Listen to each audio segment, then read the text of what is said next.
Before the world called him The Voice, John Farnham was a forgotten teen idol on the edge of quitting music forever, until one song changed Australian history. John Peter Farnham AO, born on the 1st of July 1949, is an Australian singer, songwriter and entertainer, widely regarded as one of the greatest and most successful vocalists in Australian music history. With a career spanning more than 6 decades, Farnham is celebrated for his extraordinary vocal range, emotional delivery, and ability to reinvent himself across multiple eras of popular music.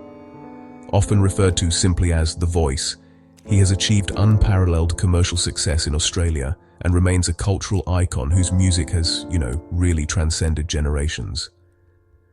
John Farnham was born in Dagenham, Essex, England, to parents John and Rose Farnham.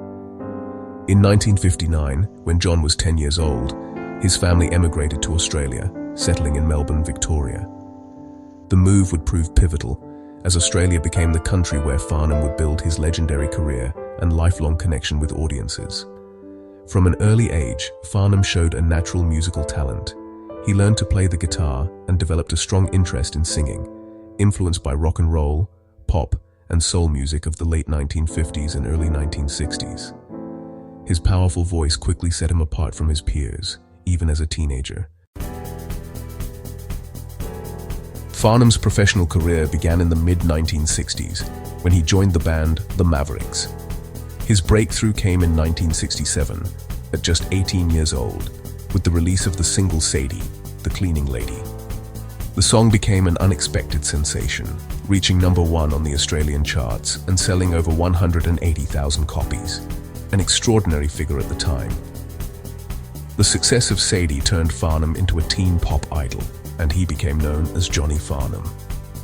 Throughout the late 1960s and early 1970s, he released a series of hit singles and albums, including A Simple Life, Raindrops Keep Falling on My Head, and Don't You Know It's Magic. His clean-cut image and melodic pop style made him immensely popular, but also led to typecasting that would later challenge his artistic growth. By the early 1970s, changing musical tastes made it difficult for Farnham to sustain his earlier pop success. Determined to be taken seriously as an artist, he dropped the Johnny from his name and began exploring more mature musical directions. During this period, he faced financial difficulties and declining record sales, forcing him to reassess his career.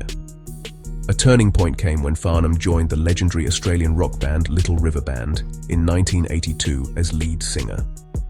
With Farnham fronting the group, Little River Band achieved significant international success, particularly in the United States, with songs such as The Other Guy. His time with the band revitalized his confidence and reintroduced him to a broader audience, though creative differences eventually led to his departure in 1985. Farnham's greatest triumph came in 1986 with the release of the album Whispering Jack. It was originally conceived as a pretty modest project, but the album ended up becoming a real cultural phenomenon. It featured the iconic anthem, You're the Voice, a song that, honestly, resonated deeply with Australians for its themes of empowerment, unity, and social responsibility.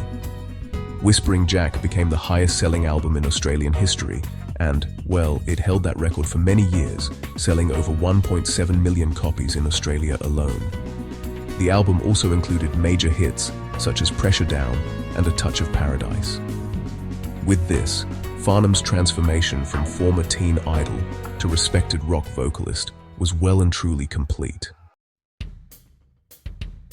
Following the success of Whispering Jack, Farnham released a series of critically and commercially successful albums, including Age of Reason in 1988, Chain Reaction in 1990, and Then Again in 1993. His collaborations with songwriters such as Ross Fraser and Jeffrey Steele really helped him maintain his relevance in a changing music industry. Farnham became known for his electrifying live performances, regularly selling out arenas across Australia and New Zealand. His concerts were renowned for their emotional intensity, vocal power, and the genuine connection he shared with audiences.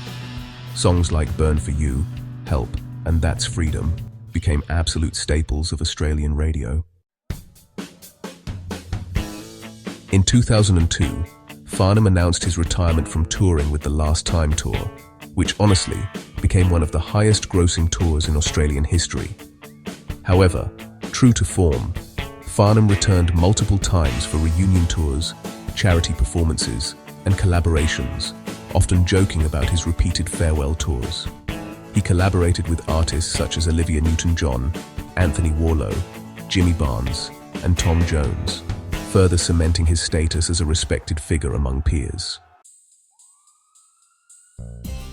In 2022, Farnham revealed that he had been diagnosed with oral cancer, undergoing extensive surgery and rehabilitation. The news prompted an outpouring of support from fans, fellow musicians, and public figures across Australia and beyond. His recovery became a symbol of resilience and courage, reinforcing the deep affection held for him nationwide. John Farnham married Jill Rakusin in 1973, and the couple have 2 sons, James and Robert.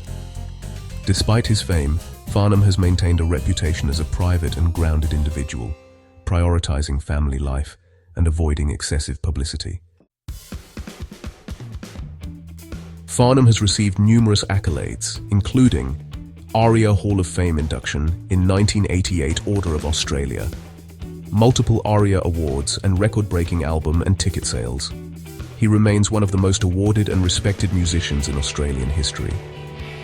John Farnham's influence on Australian music is honestly immeasurable.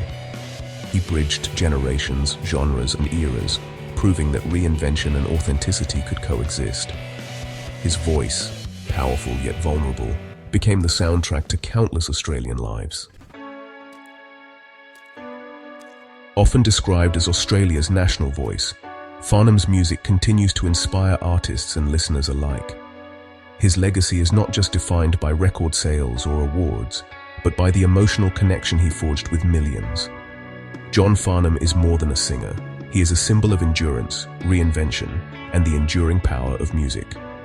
John Farnham didn't just sing songs, he gave a voice to a nation. If his journey inspired you, hit subscribe, because legends deserve to be remembered, and their stories deserve to be heard.